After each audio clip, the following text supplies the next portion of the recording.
अस्सलाम वालेकुम स्टूडेंट्स, उम्मीद है आप तमाम लोग खैरियत से होंगे। आज के इस वीडियो में मैं डिस्कस करने वाला हूं एक क्वेश्चन को या एक कन्फ्यूजन को जो आप तमाम लोगों के जहन में आती है। अब ये कन्फ्यूजन सिर्फ उन स्टूडेंट्स के जहन में आती है जो कि प्राइवेट लॉ कॉलेज में एडमिशन ले चुके हैं, प्राइवेट लॉ कॉलेज से अपनी LLB 5S को कंटिन्यू कर रहे हैं, पार्ट फर्स्ट में हैं, लॉ में नए हैं, या फिर वो लोग जो LLB 5S की तरफ आना चाह रहे हैं, लैट को क्लियर कर चुके हैं और अगला उनका जो स्टेप है, अगला उनका जो टारगेट है वो लॉ में एडमिशन लेना है।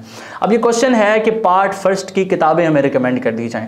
अब इस क्वेश्चन का आंसर आपको करने से पहले मैं आपको ये बताता हूं कि ये क्वेश्चन उन स्टूडेंट्स के जहन में नहीं आ रहा होता, प्राइमरीली जो कि यूनिवर्सिटीज़ में जो है वो स्टडी कर रहे हैं, चाहे पार्ट सेमेस्टर फर्स्ट में है, सेमेस्टर सेकंड में है, मतलब सेमेस्टर सिस्टम के स्टूडेंट्स की तरफ से ये क्वेश्चन बहुत कम आता है।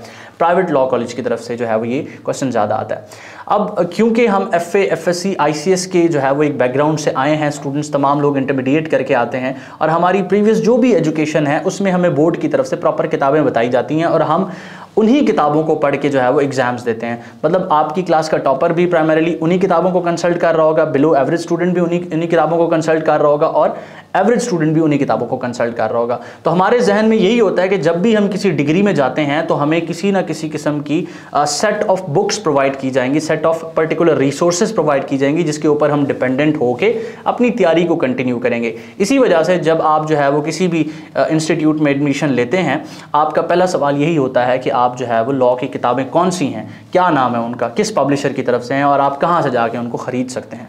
तो यूनिवर्सिटी के स्टूडेंट्स ये क्वेश्चन इस वजह से नहीं पूछते क्योंकि यूनिवर्सिटी का सेमेस्टर तकरीबन 4.5 माह का होता है और उसमें 2 मरतबा जो है वो उनकी इवैल्यूएशन के लिए पेपर्स कंडक्ट किए जाते हैं। एक मिड टर्म, मतलब कि आप जब आधा सेमेस्टर पढ़ लेंगे तब भी आपके एग्जाम्स हो जाएंगे, उसके बाद जब रिमेनिंग आधा सेमेस्टर होगा उसको फाइनल सेमेस्टर या फाइनल टर्म के पेपर्स के साथ कंक्लूड कर लिया जाएगा और साल में आपके 2 सेमेस्टर्स होंगे। इस तरह से आप साल में 4 मरतबा पेपर देंगे और 4 मरतबा आपकी थोड़े थोड़े सिलेबस का पेपर लेके आपकी इवैल्यूएशन कर दी जाएगी। जबकि एनुअल के जो स्टूडेंट्स होते हैं वो साल में 1 मरतबा पेपर देते हैं और उसी के ऊपर उनका सब्जेक्ट पास करना या फेल करना डिपेंडेंट होता है।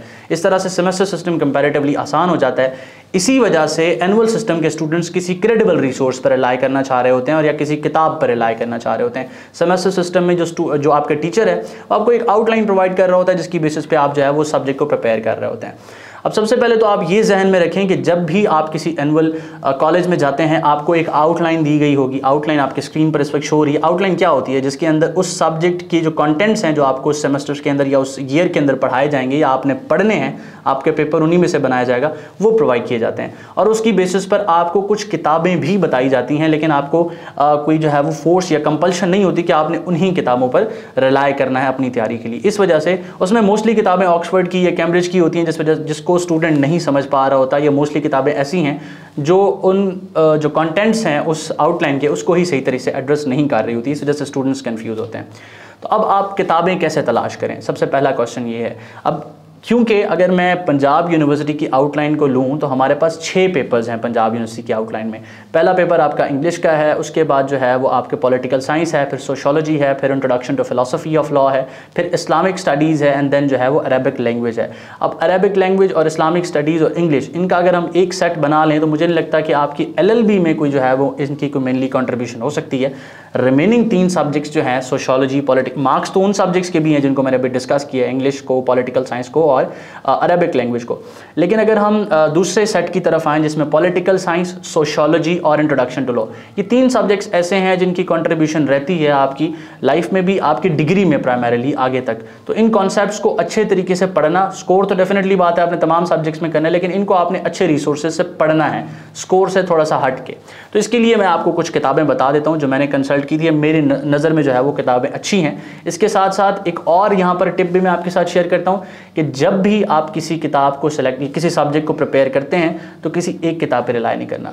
हो सकता है जो टॉपिक आप पढ़ रहे हैं वो किसी एक किताब में अच्छा है और जो दूसरा टॉपिक जो आप पढ़ने वाले हैं वो किसी और किताब में अच्छा हो। तो आपने कम से कम 3 से 4 किताबें, या आप इंटरनेट पर सर्च कर लेंगे, PDF ड्राइव पर जाके आप सर्च कर लेंगे, वहाँ पर भी काफ़ी ज़्यादा किताबें जो है ना आपको मिल जाएंगी। तो आपने 3 से 4 किताबें कम से कम जो है वो अपने पास रखनी है। आप अपनी लाइब्रेरी का रुख कर सकते हैं जो आपकी कॉलेज में होगी या यूनिवर्सिटी में होगी और उस अकॉर्डिंग फिर कॉन्टेंट्स को मद्देनजर रखते हुए, for example introduction to law का जो एक कंटेंट है राइट्स एंड ड्यूटीज़, तो आप उसकी बेसिस पर जो है वो जिस किताब में आपको वो आसान और इस तरह लगे कि उसमें जो है वो अच्छे तरीके से उसको एलाबोरेट किया गया है, वहाँ से उसको कॉपी करके उठा के या उसके पॉइंट्स बना के अपने नोट्स में इंक्लूड कर लें और साथ रेफरेंस लिख दें कि डिटेल स्टडी के लिए फ़लाँ किताब को जो है मुझे दोबारा से रिकमेंड करना, जब मैं कंसल्ट करना जब मैं इसको रिवाइज़ करूँगा।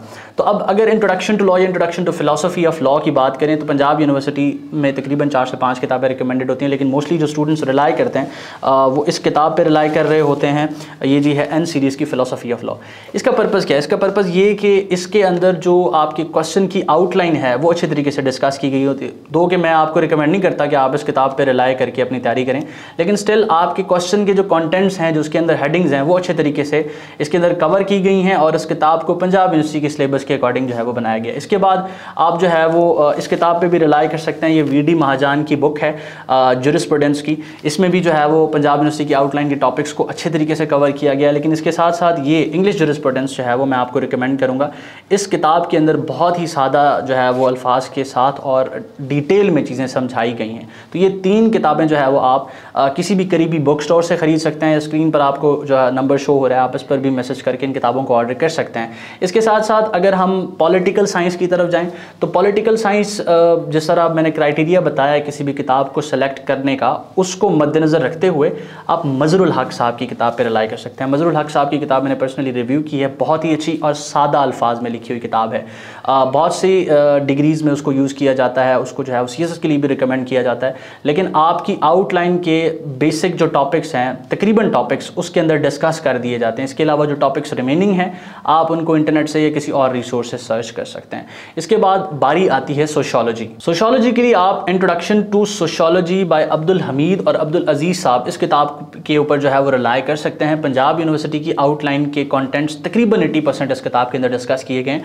अब एक और चीज़ आपने जहन में रखनी है कि हमेशा जब भी आप किसी जो है वो किसी सब्जेक्ट के लिए प्रिपेयर करते हैं तो पंजाब यूनिवर्सिटी जो है उसके जो एफिलिएटेड कॉलेजेस होंगे उनकी आउटलाइन डिफरेंट होगी। अगर आप यूनिवर्सिटी ऑफ सिंध के किसी एफिलिएटेड कॉलेज में पढ़ रहे हैं तो उसकी आउटलाइन डिफरेंट होगी।